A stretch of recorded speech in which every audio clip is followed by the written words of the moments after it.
Here we have an altarpiece that was probably cut up at a later date. It was probably a single panel instead of the three we see here. So we're just going to focus on these three panels at the top and not the ones at the bottom.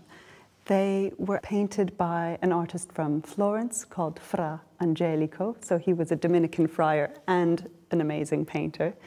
And he painted this probably in about the 1430s. And what we see here is a scene known as the Last Judgment. So we have the figure of Jesus here seated front and center in what's known as a mandorla, which is that almond-shaped form, almost like a portal to another world. And indeed, he's presiding over a kind of tribunal. And here we see the saints in heaven sitting on either side. There's a group of angels. And below, on the ground, on this day of judgment, the tombs have opened up. And so the souls are coming out of their tombs. This is interesting because it isn't an event in the life of Christ, unlike most of the other things we've looked at.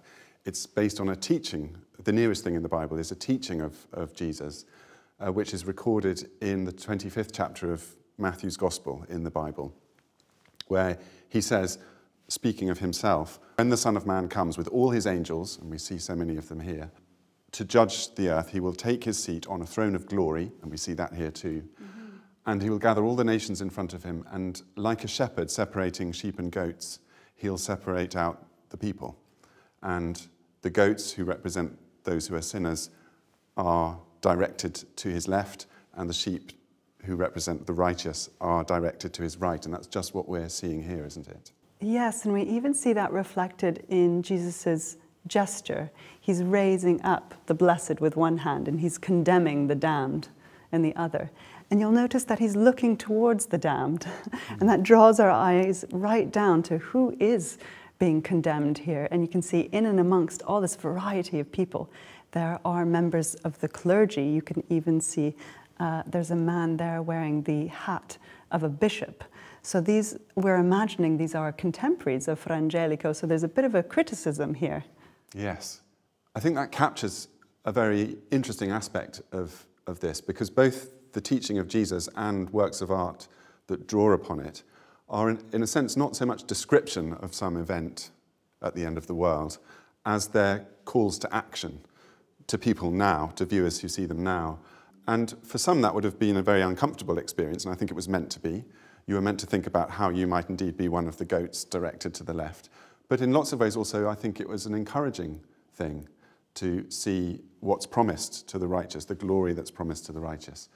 And if you did live in a world where you suffered frequent injustices, the idea of a final reckoning might be something you really looked forward to, a moment of liberation, actually, from all the things that oppress you in this current state of the world.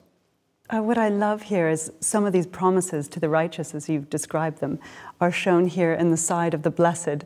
So you have these angels greeting the souls and bringing them up into paradise, which we see here on the left-hand side. And here you'll see the angels guiding these figures up to paradise. And you'll notice that quite a few of them are wearing the habits of the Dominican order. And that also seems to reflect where this object may originally have been installed, in a Dominican church, perhaps made for a Dominican patron, but also by an artist who belonged to that order. And you'll notice at the very top of paradise here, there are two figures, one in a papal tiara, that elaborate hat, and another in a flat red hat. And it's thought that at least one of them may have commissioned this artwork and has had himself painted in rather cleverly on the side of the blessed. A fortunate place to be.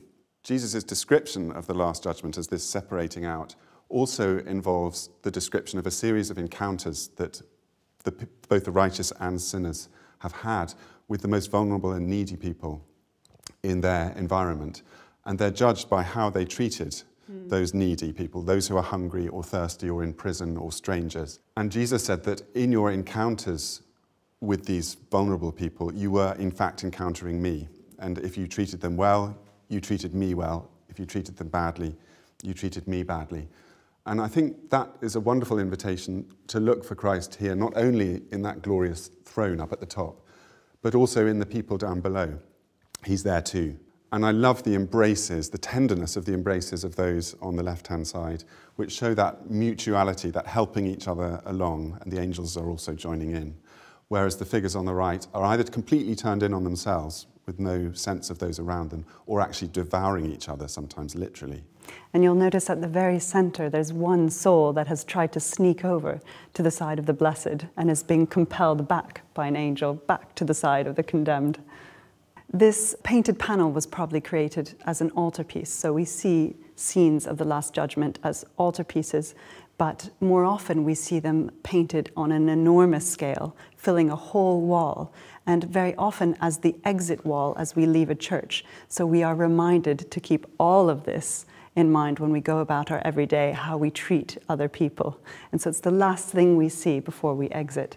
And it seems a really appropriate subject to end this series on the life of Jesus Christ on this subject and with this artwork.